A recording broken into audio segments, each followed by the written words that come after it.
What happens when an entire army loses its voice in the middle of the most critical battle of the war, and the fate of thousands of soldiers rests on the steady hand of one man tapping dots and dashes into the darkness? In the chaos of World War II, where modern technology promised to revolutionize warfare, there existed a persistent vulnerability that military planners desperately tried to ignore. Radio communications, that marvel of 20th century innovation that was supposed to coordinate massive operations across continents, possessed a fatal flaw. These systems could fail, they could be jammed, they could go silent at the exact moment when silence meant death. And on one particular day in 1944, during an operation that would determine the success or failure of the Allied advance into occupied Europe, every single radio in an American division went dead.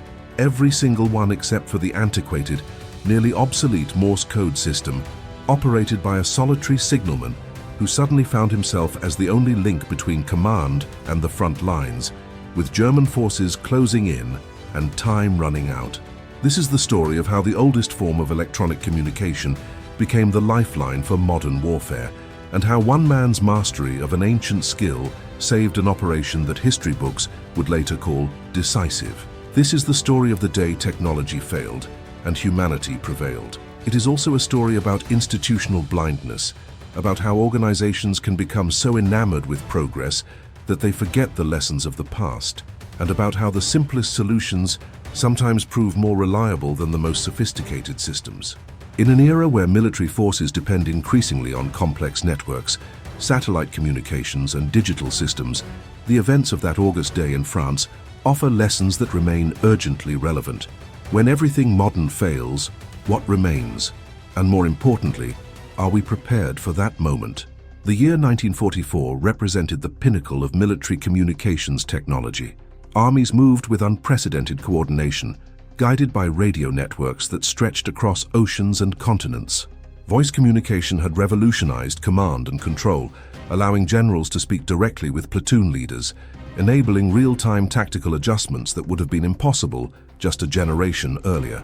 The United States military had invested enormous resources into radio technology, creating systems that were supposed to be reliable, resistant to interference, and capable of maintaining contact under the harshest battlefield conditions. The SCR-300 radio, the workhorse of American infantry communications, represented the cutting edge of portable radio design. It could transmit voice clearly over distances of several miles, operated on frequencies that were supposed to be resistant to jamming, and was rugged enough to survive the punishment of combat operations. But institutional memory is short, and the men planning operations in 1944 had largely forgotten the lessons their predecessors learned in the trenches of the First World War. They had forgotten that technology, no matter how advanced, remains vulnerable. They had forgotten that redundancy matters. They had forgotten that the old ways survived for a reason. The generals who had fought in the Great War, who remembered what it was like when communications consisted of runners carrying messages through artillery barrages and signal lamps flashing codes across no man's land, were mostly retired or in staff positions far from the front. The new generation of officers had grown up with radio, had trained with reliable communications, and had developed operational plans that assumed voice radio would always work. Morse code, that system of dots and dashes invented by Samuel Morse in the 1830s, had become something of an anachronism by the 1940s. Voice radio was faster, easier to learn, and didn't require the specialized skill that took months or years to develop. Military planners viewed Morse operators as relics, necessary perhaps for certain specialized communications, but hardly central to modern operations.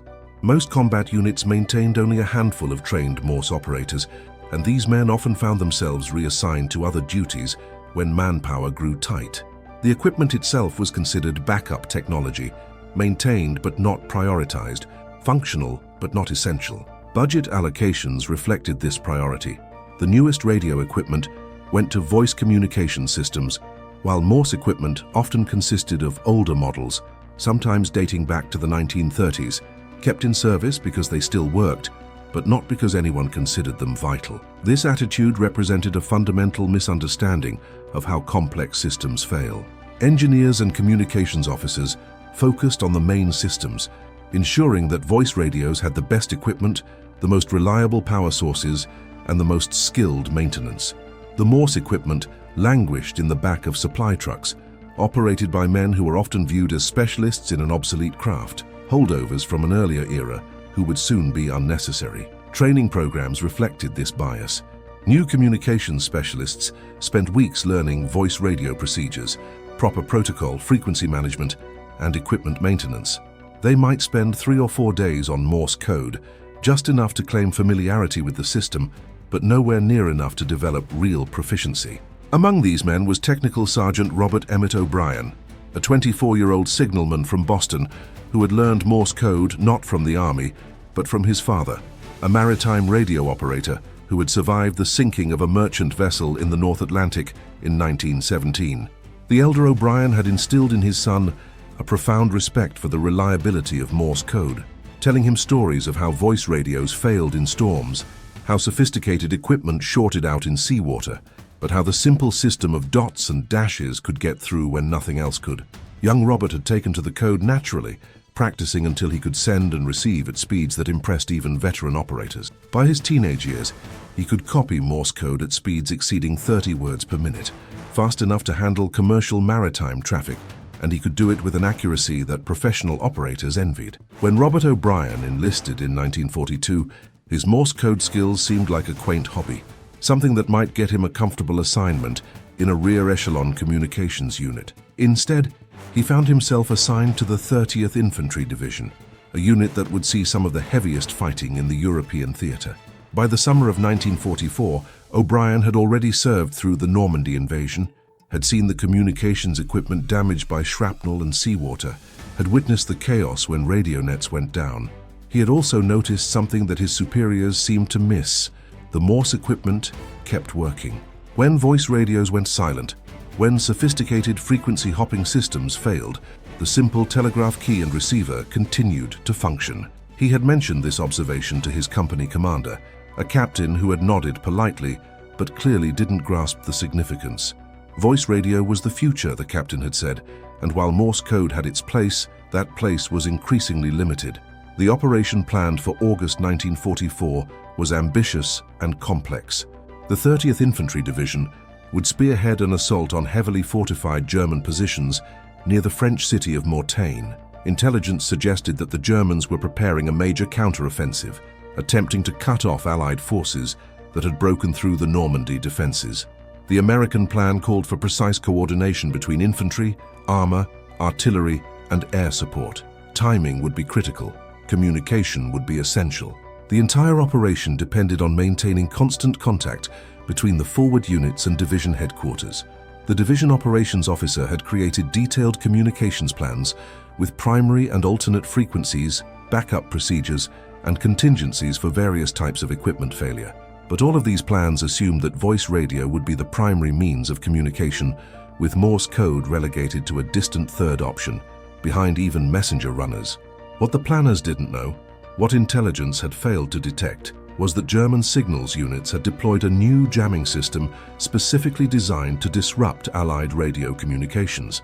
The system was sophisticated, capable of identifying Allied radio frequencies and flooding them with noise, rendering voice communication impossible. The Germans had learned from their defeats, had studied Allied communications procedures, and had developed countermeasures. They were waiting. German signals intelligence had been monitoring Allied radio traffic for months, recording frequencies, analyzing patterns, and identifying the characteristics of American radio transmissions. They had noticed the heavy reliance on voice communication, the relatively small number of Morse transmissions, and the predictable frequencies that American units used. This information had been compiled into targeting data for the jamming systems, allowing German operators to quickly identify and disrupt American communications with devastating effectiveness. Robert O'Brien's journey to that fateful day in August began not in military training camps, but in a small apartment in Boston's North End, where his father would sit at a handmade telegraph key every evening, practicing the rhythms of Morse code. The elder O'Brien, Michael, had served on merchant ships during the First World War, and his ship had been torpedoed by a German U-boat in the dark waters off the Irish coast. As the vessel sank, the wireless operator had transmitted distress signals in Morse code, continuing to tap out their position even as water rose in the radio room. The operator had gone down with the ship, but his signals had reached a British destroyer, and Michael O'Brien and 17 other sailors had been pulled from the frigid water, alive because one man had refused to abandon his post or his code. Michael O'Brien never forgot that lesson. When he returned from the war, he continued working in maritime radio, and he taught his son the code as soon as Robert was old enough to understand rhythm and pattern. They would practice together, father and son, tapping out messages to each other across the dinner table, developing a shared language that became almost telepathic in its intimacy. Robert could distinguish his father's sending style from any other operators, could recognize the subtle variations in timing and rhythm that made each Morse operator unique, what practitioners called a fist. This personal signature was impossible to fake and nearly impossible to intercept effectively, because it existed in subtleties of timing that were too fine for electronic analysis, but immediately obvious to a trained human ear. By the time Robert was 16, he could send and receive Morse code at 30 words per minute, a speed that surpassed many professional operators. But more importantly, he had internalized the philosophy his father had passed down. Morse code wasn't just a communications method, it was a lifeline, a last resort, a system so simple and robust that it could function when everything else failed. This understanding shaped Robert's approach when he entered military service. He viewed Morse code not as an obsolete technology, but as the foundation of reliable communication, the bedrock upon which more sophisticated systems could be built, but which should never be abandoned entirely. Basic training for communications specialists in 1942 focused almost entirely on voice radio procedures. The training officers, most of whom had never served in combat, emphasized the speed and convenience of voice communication. They taught standardized procedures, proper radio protocol, and the technical maintenance of the new radio equipment that the Army had purchased in vast quantities. Morse code training was perfunctory, a brief module that most recruits passed through without developing real proficiency. The standard was 15 words per minute, barely fast enough to handle routine administrative traffic, nowhere near adequate for the kind of high-volume communication that combat operations required. But Robert O'Brien, already an expert, found himself helping other soldiers learn the basics, and he noticed something troubling. The Army was treating Morse code as a secondary skill, something nice to have, but not essential. He saw equipment poorly maintained, saw operators who could barely manage 15 words per minute being certified as qualified, saw a systematic devaluation of a critical capability. When O'Brien reached his assignment with the 30th Infantry Division, he discovered that his concerns were justified. The division had one Morse code operator for every 3 rifle companies, far below what regulations technically required, but what the realities of manpower allocation forced. The Morse equipment itself was often scavenged for parts to repair the more important voice radio systems. Antennas designed for Morse transmission were repurposed. Telegraph keys were stored in the bottom of equipment cases, beneath radios and spare batteries. O'Brien watched this systematic neglect with growing concern, but he was a sergeant, not a policymaker, and his objections were noted politely and ignored completely. O'Brien's first experience with communication failure came during a training exercise in England in early 1944. The division was practicing coordinated maneuvers, simulating the kind of rapid advancement they would need to execute after the invasion of France.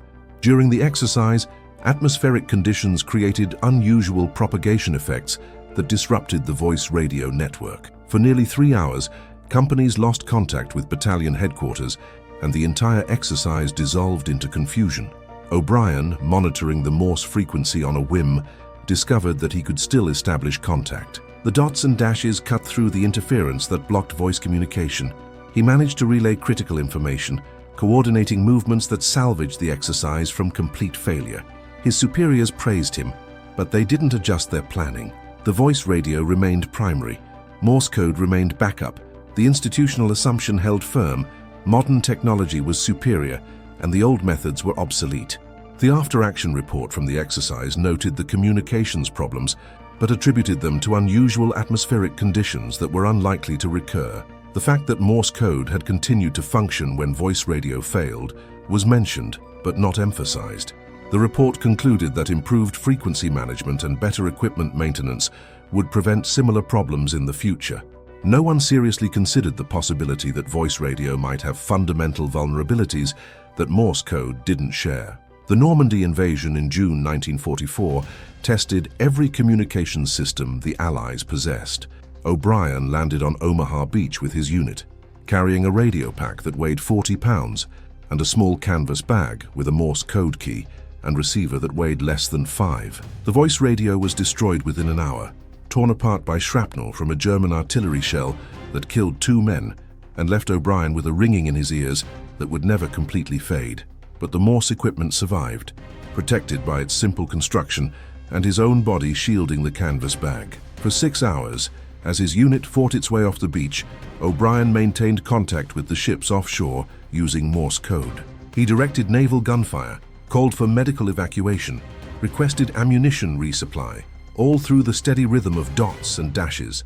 His fist became familiar to the Navy operators monitoring the beach frequencies, and they came to trust his accuracy and his calm under fire. While other units struggled with communications breakdowns, O'Brien's company maintained effective contact with supporting elements. Again, his superiors recognized his skill, and again they failed to generalize the lesson. O'Brien was exceptional, they concluded, but that didn't mean Morse code itself was essential. They were fighting the last war's battles with new technology, and they remained convinced that the glitches and failures they experienced were temporary problems that would be solved with better equipment and more training. The division communications officer wrote a commendation for O'Brien, praising his initiative and skill, but the same officer also submitted requisitions for newer voice radio equipment, convinced that technological improvements would eliminate the reliability problems that had plagued the Normandy operation. By August 1944, the Allied breakout from Normandy was in full swing.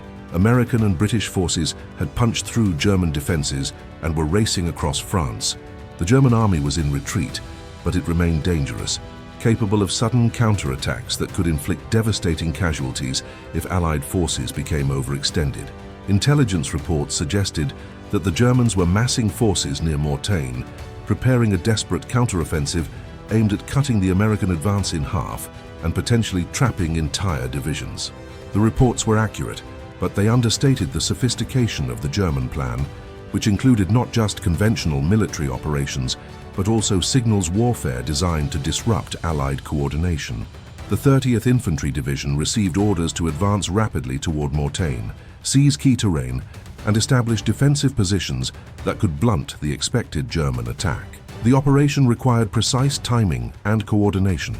Infantry would advance under cover of darkness, supported by artillery and with tank destroyers in reserve. Air support would be available at dawn, but only if ground forces could mark their positions and direct the strikes accurately. Communication would make the difference between success and catastrophe. The division commander understood this, and he had insisted on comprehensive communications plans with multiple redundancies built into the system. But those redundancies all assumed that equipment would fail, not that the entire voice radio network would be rendered useless simultaneously. O'Brien prepared his equipment with the same methodical care his father had taught him.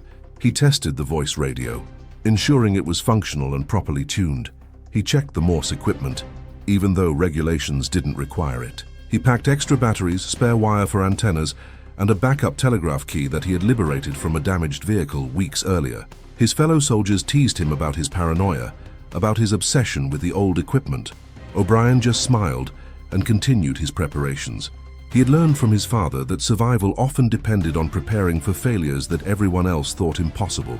He also did something that wasn't in any manual or procedure. He practiced sending and receiving Morse code for 2 hours the night before the operation, warming up his skills the way an athlete might warm up before a competition. His fingers moved across the telegraph key with practiced precision, sending test messages into the night, ensuring that his speed and accuracy were at their peak. The fundamental tension between technological advancement and reliable simplicity defines much of military history, but nowhere is this tension more apparent than in the evolution of battlefield communications. Every military seeks the advantage that superior technology promises: faster transmission of information, greater range, more flexibility in deployment. But every military also faces the reality that complexity creates vulnerability, that sophisticated systems can fail in ways that simple systems cannot, and that the pursuit of technological superiority sometimes undermines the fundamental mission of reliably transmitting information from one point to another. This tension has repeated throughout history, from the replacement of signal flags with telegraph systems in the 19th century, to the transition from Morse code to voice radio in the 20th century, to the modern shift toward digital communications and computer networks. Morse code represented the resolution of this tension in its purest form. The system was nearly a century old by World War II, based on principles that predated the discovery of radio waves themselves. Its simplicity was almost absurd. Two distinct signal states, short and long, representing letters and numbers through specific combinations. A trained operator could transmit information using equipment that could be built from scrap materials, could receive signals through interference that would render voice communication unintelligible, and could maintain communication channels across vast distances using power levels that wouldn't support voice transmission. The entire Morse code system could be explained in a single page of text, and the equipment required to operate it could fit in a shoebox. This simplicity meant there were fewer things that could break, fewer components that required maintenance, and fewer specialized skills needed for repair. But simplicity had become unfashionable. The military culture of the 1940s celebrated technological sophistication, and the soldiers and officers who would lead the services into the future were those who understood radar, encryption systems, and advanced radio equipment. Morse code operators were seen as technicians, not innovators. They performed a necessary function, but they weren't shaping the future of warfare. This perception created a systematic undervaluation of a critical capability, a cultural blind spot that would prove nearly catastrophic.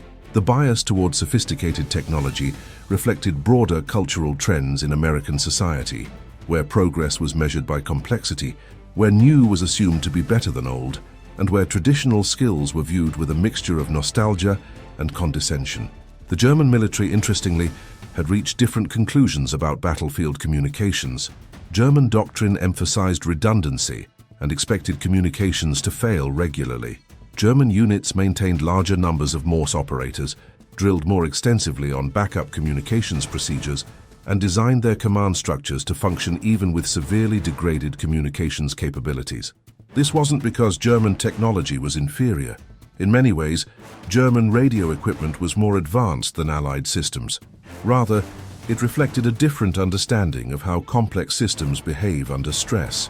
German military theory, influenced by experiences on the Eastern Front, where communications often broke down completely, stressed that plans must assume communications would fail, and that units must be capable of independent action when contact with higher headquarters was lost.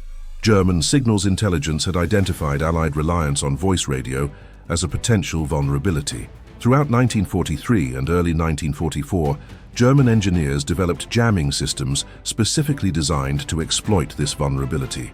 These systems were portable, could be deployed quickly, and were remarkably effective at disrupting Allied communications without requiring the massive power levels that older jamming systems needed.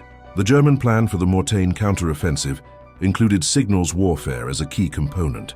They would jam Allied communications, creating confusion and preventing the coordination that American forces depended on. Without reliable communications, American units would struggle to call for artillery support, coordinate with adjacent units, or direct airstrikes. The technological advantage that American forces enjoyed would evaporate. German commanders had studied American operational patterns and had concluded that disrupting communications would cause disproportionate chaos because American doctrine relied heavily on centralized control and constant coordination between units. This German strategy reflected a sophisticated understanding of modern warfare. They recognized that destroying enemy communications didn't require destroying radio equipment.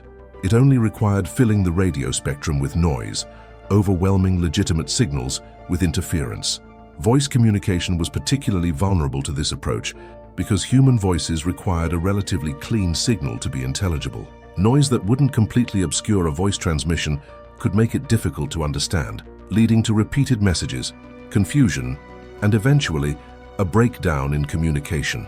The German jamming systems were designed to operate on the frequencies that Allied forces used most heavily, with enough power to disrupt communications over a radius of several miles, but not so much power that the jamming transmitters became easy targets for Allied direction-finding equipment. Morse code operated differently. The human brain processing Morse code could extract signal from noise far more effectively than it could extract voice from interference.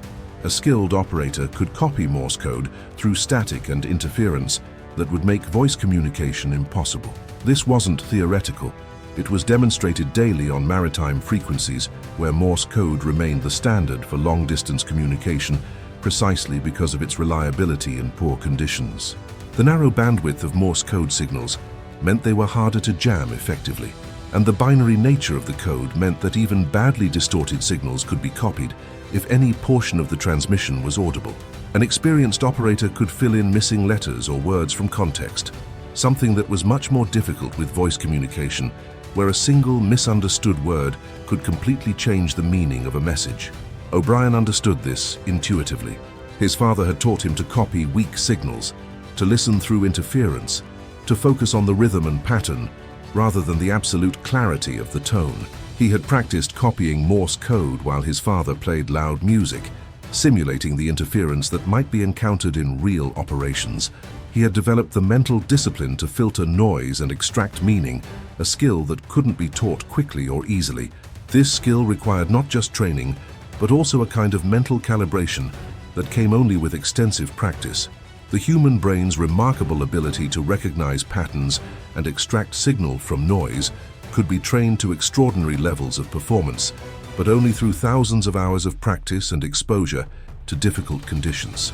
The morning of August 7th began with a routine that had become familiar to everyone in the division. Units moved into position before dawn, establishing defensive lines and preparing for the German attack that intelligence promised was imminent. The voice radio network was active, with constant traffic as companies reported their positions, requested supplies, and coordinated fields of fire. Artillery units registered their guns, prepared fire missions, and established communication with forward observers. Tank destroyer battalions moved into concealed positions, ready to engage German armor when it appeared. Everything seemed to be proceeding according to plan, and the division commander was confident that his forces were as prepared as possible for the coming battle. O'Brien monitored the voice radio frequency, listening to the professional back and forth of military communication. Everything seemed normal. The network was functioning perfectly. Then, at precisely 06:115 hours, every voice radio in the division went silent. The transition was instantaneous and complete. One moment, the frequency carried the routine morning traffic of a division preparing for battle. The next moment, nothing. The silence was so sudden and so total that many radio operators initially thought their own equipment had failed, and they spent precious seconds checking connections and power supplies before realizing that the problem was far more widespread. The silence was absolute and terrifying. One moment, the radio frequency carried the normal traffic of a combat division preparing for battle. The next moment, nothing. Not static, not interference, but complete silence, as if every radio had simultaneously stopped functioning.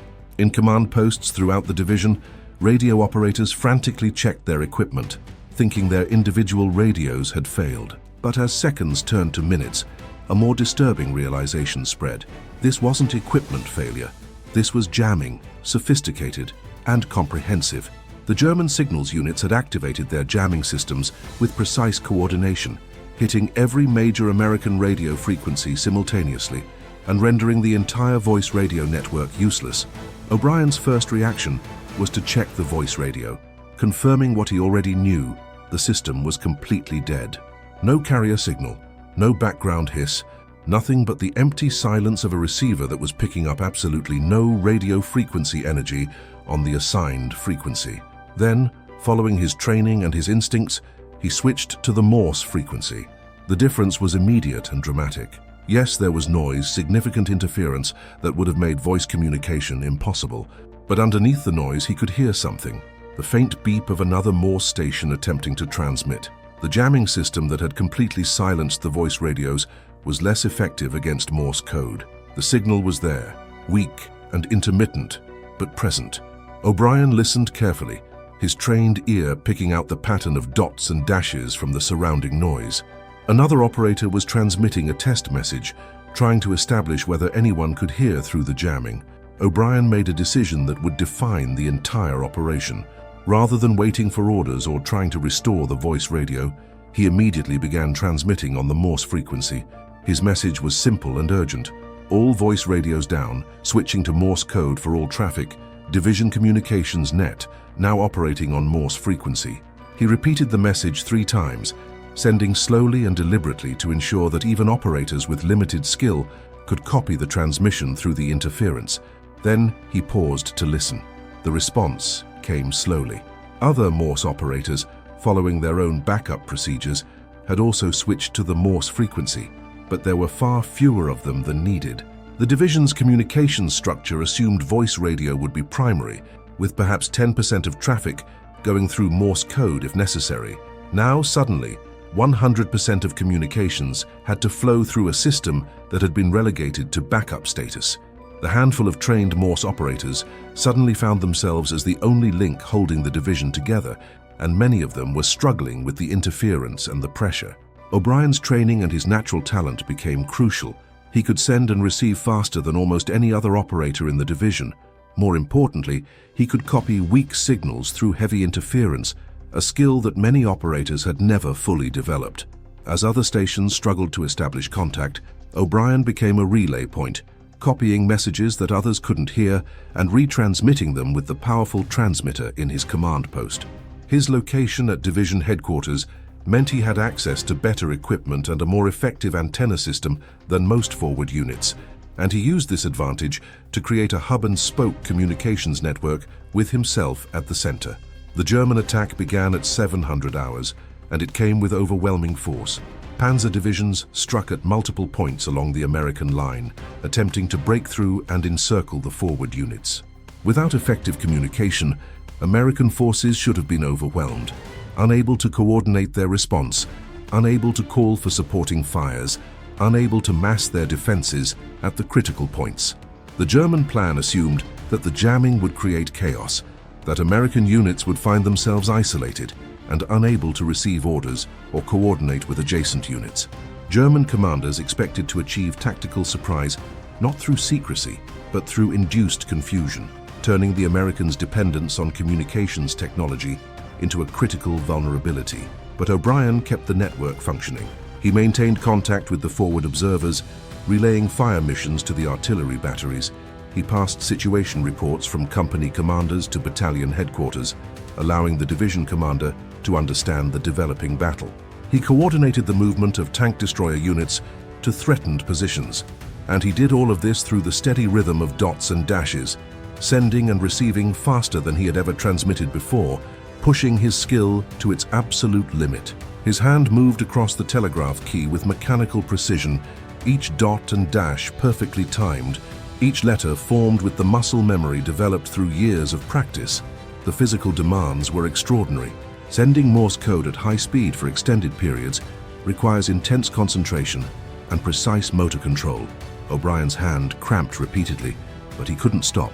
Every pause in transmission meant delays in critical information, meant units waiting for orders, meant soldiers in danger because they couldn't communicate. He developed techniques to manage the pain, switching hands occasionally when the cramping became unbearable, flexing his fingers between messages, but never stopping for more than a few seconds. He ignored the pain, compartmentalizing it the way combat soldiers learn to compartmentalize fear and exhaustion, focusing entirely on the rhythm of the code and the flow of information. The mental demands were even more severe. He was managing multiple simultaneous conversations, keeping track of which stations were transmitting, prioritizing messages based on urgency, maintaining the discipline of proper radio procedure, even as the chaos of battle threatened to overwhelm the network. A voice radio operator could handle one conversation at a time, listening and responding in sequence. O'Brien was handling 6, 8, sometimes 10 different message streams, switching between them instantly, never losing track of the flow of information. He developed a mental map of the entire communications network, knowing which units were in contact, which were silent, which needed priority handling. This mental tracking required extraordinary concentration, and O'Brien found himself entering a state of heightened awareness, where time seemed to slow down and his mind processed information with unusual clarity. Around 0930 hours, the situation became critical. A company of American infantry found itself surrounded by German forces, cut off from the rest of the division and running low on ammunition. The company commander needed immediate support, artillery fire to suppress the German attack, airstrikes to destroy German armor, and instructions on whether to attempt a breakout or hold position and wait for relief. This information needed to reach division headquarters immediately, and the response needed to get back to the surrounded company just as quickly. The lives of more than 100 American soldiers depended on this communication succeeding, and the only link was through O'Brien's Morse code network. Under normal circumstances, with voice radio, this would be a simple exchange. The company commander would call division headquarters, explain the situation, and receive orders within minutes. But voice radio wasn't functioning. The only link was through O'Brien's Morse code station, and the company's Morse operator was inexperienced, barely capable of 15 words per minute, struggling with the interference and stress of combat. O'Brien could hear the desperation in the operator's sending, the irregular rhythm that indicated fear and exhaustion. The operator was making mistakes, garbling letters, having to repeat groups of code. Under other circumstances, O'Brien might have asked the operator to slow down and be more careful, but there was no time. He needed to extract meaning from the broken, irregular transmission and act on it immediately. O'Brien slowed his own transmission speed, matching the pace of the struggling operator. He acknowledged every group of code, giving the stressed soldier the confidence that his messages were being received. He filled in the gaps when letters were garbled, using his knowledge of military terminology and standard message formats to reconstruct what the operator was trying to send.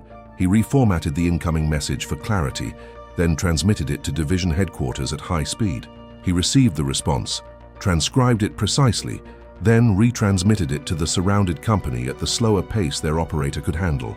The entire exchange took 17 minutes, far longer than it would have taken with voice radio, but infinitely faster than not being able to communicate at all. The response from division headquarters was decisive. Hold position, air support inbound, artillery fire mission being coordinated. O'Brien relayed fire control information between the artillery battery and the forward observer with the surrounded company, adjusting the fire until it created a protective barrier around the American position. He coordinated the timing so that the artillery fire would lift just as the air support arrived, maximizing the impact on German forces while minimizing the risk to American troops. When the air support arrived, O'Brien passed targeting information from the company to the aircraft, coordinating strikes that destroyed 3 German tanks and broke the assault. The surrounded company held, casualties were evacuated once the German pressure eased, and what could have been a disaster became a successful defense. Throughout the day, similar scenarios played out across the division sector. German forces attacked, attempting to exploit what they assumed would be American confusion and communications breakdown. Instead, they encountered coordinated resistance, well-directed artillery fire, and effective use of reserves. The American defense held not because the Germans' plan was flawed, but because their assumption about Allied communications vulnerability proved incorrect. The jamming had silenced the voice radios, but it hadn't silenced the American forces. O'Brien and a handful of other Morse operators kept the communications network functioning, adapting to conditions that should have led to disaster. The German commanders were baffled. Their jamming systems were working perfectly, confirmed by their signals intelligence units, who monitored the Allied frequencies and verified that voice traffic had ceased completely. Yet American forces continued to respond with coordination that should have been impossible.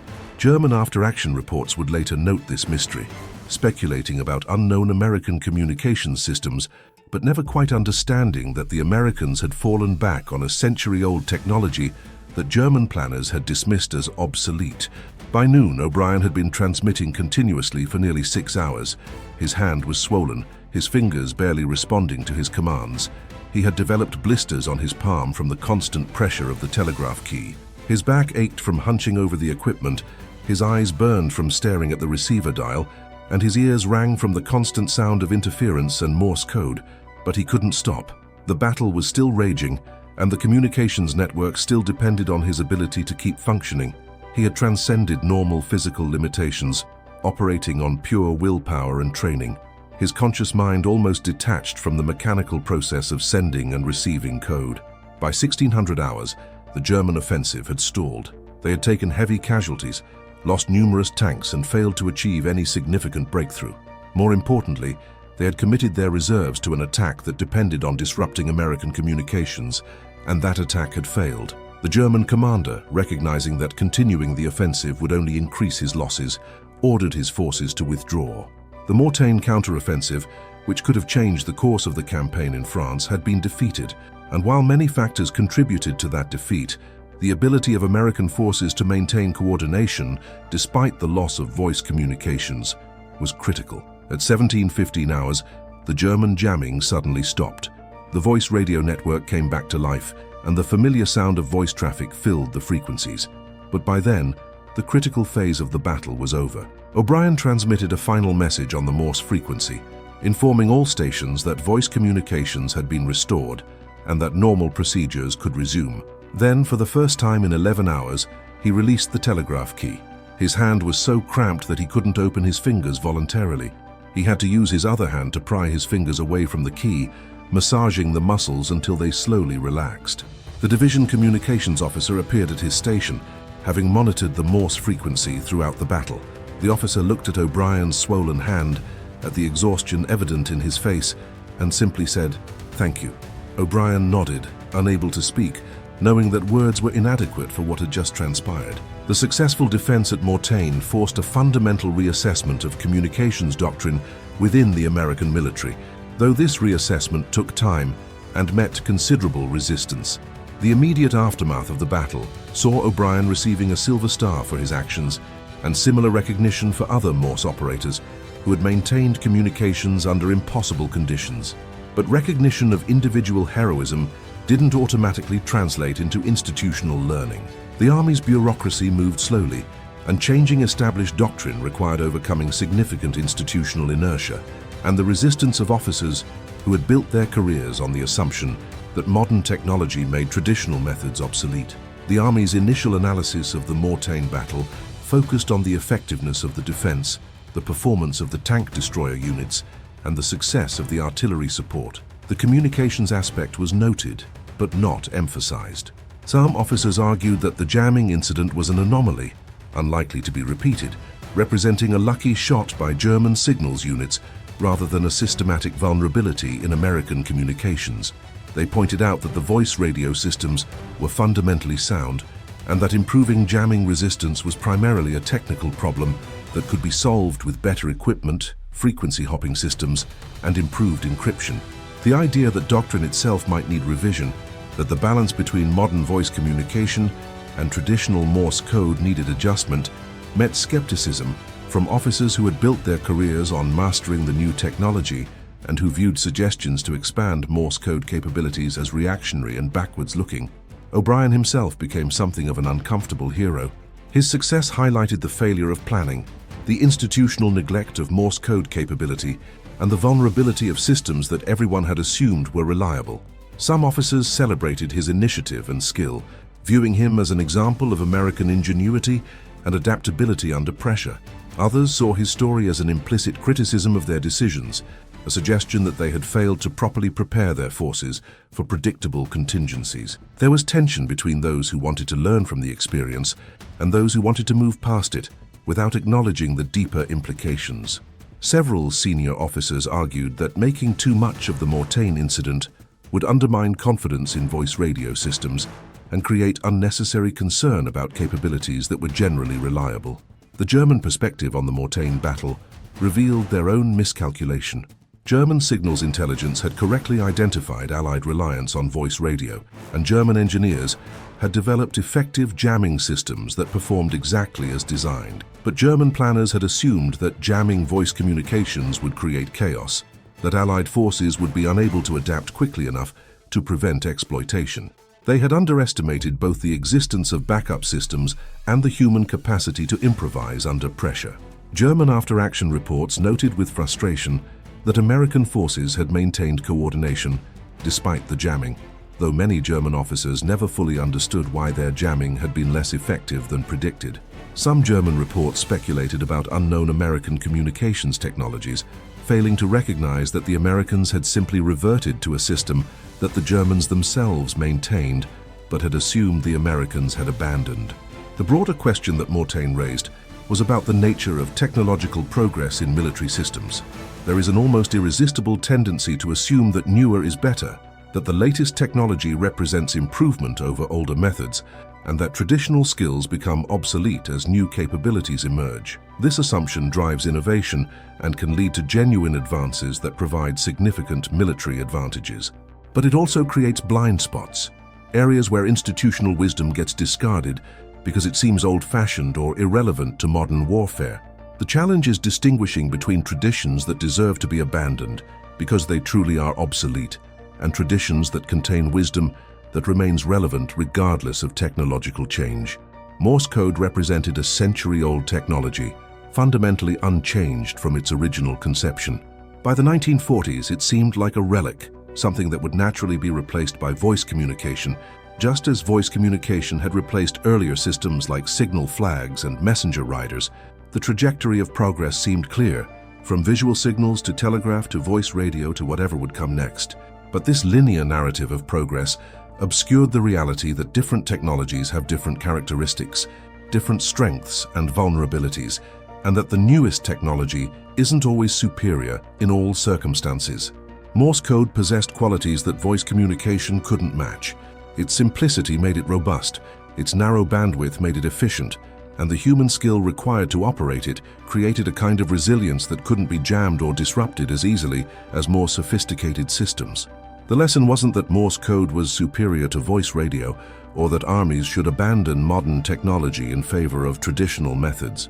Rather, the lesson was about redundancy, about maintaining capabilities at multiple levels of technological sophistication, about recognizing that different systems have different strengths and vulnerabilities.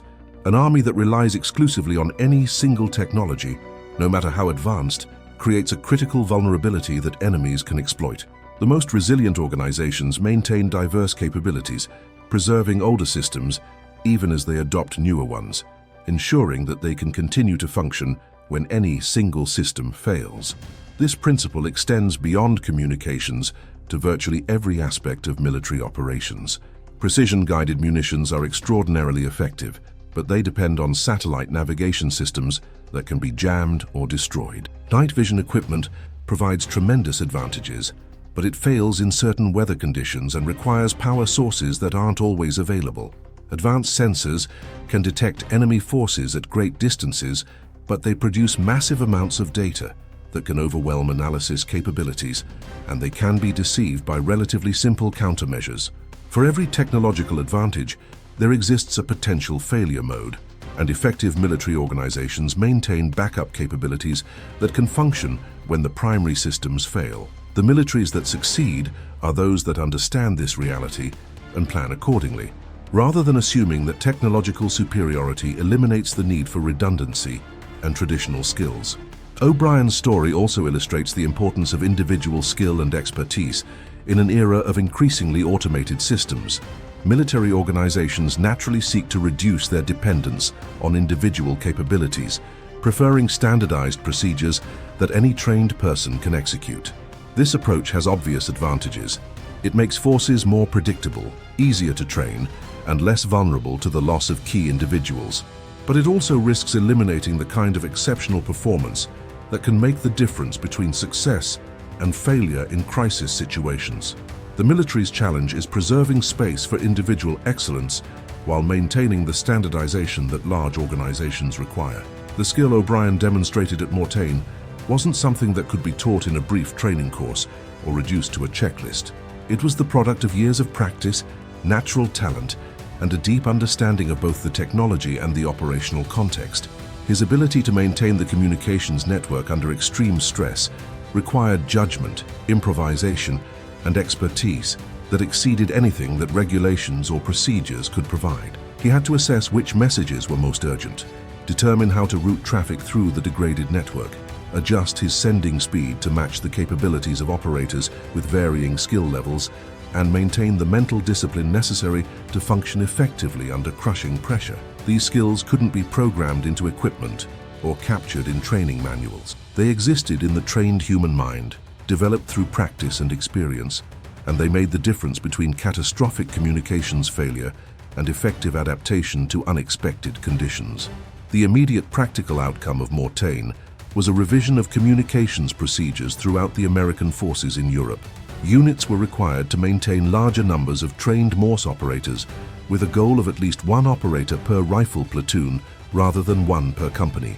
Morse equipment received higher priority for maintenance and supply, with regulations requiring that Morse systems be tested daily rather than just when problems arose. Training programs expanded to develop more operators capable of high-speed transmission, with the minimum proficiency standard raised from 15 words per minute to 25 words per minute. These changes represented significant improvements, bringing Morse code capabilities to levels that should have been maintained all along. But these changes were implemented unevenly, resisted by some commanders who still viewed Morse code as obsolete and often reversed after the war ended and budgets tightened. Within 5 years of the war's end, many of the lessons of Mortain had been forgotten or ignored. The advent of more sophisticated radio systems, frequency-hopping networks that were more resistant to jamming, and eventually satellite communications created new layers of capability that seemed to make Morse code truly obsolete. By the 1960s, the military had largely eliminated Morse code requirements, and the telegraph key became a museum piece, a relic of communications history. The institutional memory of Mortain faded, and new generations of officers planned operations under the same assumptions that had nearly led to disaster in 1944. That modern technology was reliable, that sophisticated systems wouldn't fail, and that traditional backup methods were unnecessary. Yet the fundamental lesson of Mortain remained relevant, waiting to be relearned. Complex systems fail, often at the worst possible moments, and organizations that depend entirely on sophisticated technology create vulnerabilities that simpler systems don't possess. This lesson would be relearned repeatedly, sometimes at significant cost, as new technologies created new dependencies and new failure modes. During the Vietnam War, American forces discovered that radio communications could be degraded by terrain and weather in ways that sophisticated equipment couldn't overcome. During the Gulf War, advanced communication systems occasionally failed due to sand, heat, and the electromagnetic environment of modern warfare. In Iraq and Afghanistan, insurgents developed jamming and spoofing techniques that disrupted communication systems that were supposed to be resistant to such attacks. Each time, military forces rediscovered the value of backup systems, redundancy, and maintaining capabilities at multiple levels of technological sophistication. The defense at Mortain succeeded because one man refused to accept that communications failure meant mission failure. Robert O'Brien had inherited from his father not just technical skill, but a philosophy about reliability, redundancy, and the importance of maintaining capabilities that others dismissed as obsolete. When every modern radio in the division fell silent, when the sophisticated technology that was supposed to ensure reliable communication proved vulnerable to German jamming, O'Brien had the knowledge, the equipment, and the determination to keep the network functioning through sheer expertise and will. The 11 hours he spent at that telegraph key, sending and receiving thousands of code groups, coordinating artillery fires, directing airstrikes, relaying orders and situation reports, represented the kind of individual performance that can alter the outcome of battles. His hand was swollen and nearly useless by the time the German jamming finally stopped and voice communications could resume. He had pushed himself beyond what he thought were his limits, maintaining concentration and precision under conditions that should have been impossible. The medical officer who examined him afterwards documented severe muscle strain, torn ligaments in his hand, and symptoms of extreme exhaustion. The doctor recommended 2 weeks of rest and recovery.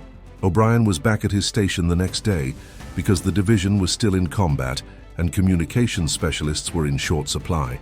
When the battle ended, and analysts calculated the impact of maintaining communications despite the jamming, they estimated that O'Brien's actions had saved hundreds of American lives and prevented what could have been a catastrophic breakthrough in the Allied lines. The division commander, in his official report, stated flatly that without the Morse code network that O'Brien had maintained, the defense would have failed. German forces would have penetrated deep into American positions, encircled and destroyed multiple battalions, and potentially forced a major withdrawal that would have delayed the Allied advance by weeks or months. The Mortain counteroffensive could have changed the trajectory of the entire campaign in France, potentially extending the war and costing thousands of additional lives. Instead, it became a German defeat, and the failure of their offensive marked the beginning of the end for German forces in France. But O'Brien himself remained uncomfortable with the attention his actions received. In a letter to his father, written 2 weeks after the battle, he described what had happened in characteristically modest terms. He had simply done his job, he wrote, using the skills his father had taught him, maintaining the communications network the way any trained operator would have done. The letter revealed his deeper concern that the army would treat his success as exceptional rather than as evidence that Morse code capability needed to be strengthened throughout the force. He worried that institutional inertia would reassert itself, that the lessons of Mortain would be forgotten, and that future soldiers would face similar crises without the training or equipment they needed to respond effectively. His concern proved justified, though not immediately.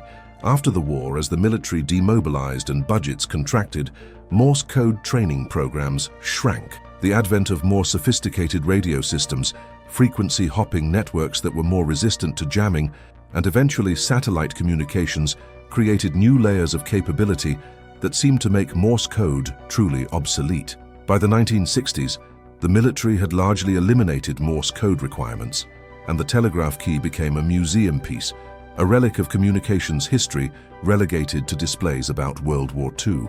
The institutional knowledge that O'Brien represented, the deep understanding of how to maintain communications under the worst possible conditions, gradually disappeared as the men who possessed that knowledge retired or died. Yet the fundamental lesson of Mortain remained relevant. Complex systems fail, often at the worst possible moments, and organizations that depend entirely on sophisticated technology create vulnerabilities that simpler systems don't possess. This lesson would be relearned repeatedly, sometimes at significant cost, as new technologies created new dependencies and new failure modes. Each generation of military communicators would face moments when their primary systems failed, and they would rediscover the value of backup capabilities and redundant systems. Some would be prepared for those moments, having maintained traditional skills alongside modern technologies. Others would not, and they would pay the price for institutional amnesia that had forgotten the lessons men like O'Brien had learned through hard experience. O'Brien survived the war and returned to Boston, where he worked as a communications technician for various companies, eventually retiring in 1984. He rarely spoke about his wartime service, and most people who knew him had no idea that he had once been the sole communications link for an entire division under attack. His father's telegraph key, the one he had practiced on as a child, remained in his workshop, maintained and functional, a tangible connection to a tradition of reliable communication that had saved his life and the lives of countless others. When his children asked about the key, he would demonstrate how it worked, tapping out messages in the code that had once been his lifeline. But he never told them the full story of Mortain, never explained exactly how important that simple device had been on one desperate August day in France. The story of Mortain and Robert O'Brien's role in the battle entered military communications folklore, told and retold in training courses, used as an example of the importance of backup systems and redundancy, but the deeper implications often got lost in the retelling. This wasn't just a story about one man's heroism, or even about the value of maintaining Morse code capability. It was a story about humility in the face of technological complexity, about recognizing that progress doesn't eliminate the need for traditional skills, and about the danger of assuming that newer systems are inherently more reliable than the methods they replace. It was a story about how organizations can become so focused on the future that they forget the lessons of the past, and about how that forgetfulness creates vulnerabilities that enemies can exploit. In our own era, as military forces around the world become increasingly dependent on satellite communications, computer networks, and digital systems, the Mortain example offers uncomfortable questions. What happens when these systems fail? What backup capabilities exist? Are there skills and technologies being discarded as obsolete that might prove critical when modern systems prove vulnerable? The answers aren't simple, and they require balancing the obvious advantages of new technology against the less obvious but very real risks of creating single points of failure. The militaries that will succeed in future conflicts will be those that learn from examples like Mortain, that maintain diverse capabilities across multiple levels of technological sophistication, and that preserve the traditional skills that might seem obsolete until the moment they become essential. The day the radios failed at Mortain should have been a disaster, a textbook example of how technological vulnerability can be exploited by a capable enemy. Instead, it became a demonstration of how human skill, determination, and a well-maintained backup capability can overcome system failures that should have been catastrophic. One man, tapping dots and dashes into the chaos of battle, maintained the lifeline that allowed an entire division to coordinate its defense and defeat an enemy that had planned for American communications to collapse. His hand moved across that telegraph key for 11 hours, sending thousands of messages, never stopping despite pain and exhaustion, because he understood that soldiers were depending on him and that failure was not an option. O'Brien's telegraph key is now displayed at the Army Communications Museum at Fort Gordon, a small brass device that looks impossibly simple compared to the sophisticated systems that surround it. But that simplicity was its strength, and the skill required to use it effectively represented a kind of expertise that transcends technological eras. The museum label notes that this device maintained communications for an entire division during a critical battle, but it doesn't capture the full significance. This simple piece of equipment, operated by a man who had learned his craft from his father and had practiced it with dedication and discipline, represented the difference between victory and defeat, between coordination and chaos, between life and death for thousands of soldiers who never knew his name. The radios failed that August morning in 1944. The sophisticated technology designed to ensure reliable communication proved vulnerable to enemy action, exactly as the Germans had planned. But the mission didn't fail, because buried in the bottom of an equipment case, maintained by a signal operator who understood that old methods survive for a reason, was a telegraph key connected to a radio that still worked. And because one man knew how to use that equipment with skill that bordered on artistry, maintaining communication through 11 hours of intense combat, an entire division survived and succeeded in a battle that could have been catastrophic. That is the lesson of Mortain, the story that should be remembered not just as a tale of individual heroism, though it certainly is that, but as a reminder that reliability matters more than sophistication, that redundancy is essential in complex systems, and that the old ways, the simple methods that seem obsolete, sometimes prove to be exactly what we need when everything else fails. The day the radios went silent, Morse code spoke, and in the steady rhythm of dots and dashes, tapped out by a signalman who refused to quit, who pushed through pain and exhaustion because soldiers were depending on him, an army found its voice and held the line. The victory at Mortain belongs to many, to the infantry who fought with courage, to the artillery that provided devastating fires, to the tank destroyers that stopped German armor. But it also belongs to Robert O'Brien, whose name few remember, but whose skill and determination ensured that all those other elements could function as a coordinated force rather than as isolated units fighting alone. His contribution was invisible to most, consisting only of dots and dashes transmitted through static and interference, but it was as essential as ammunition and as decisive as any tactical decision made that day.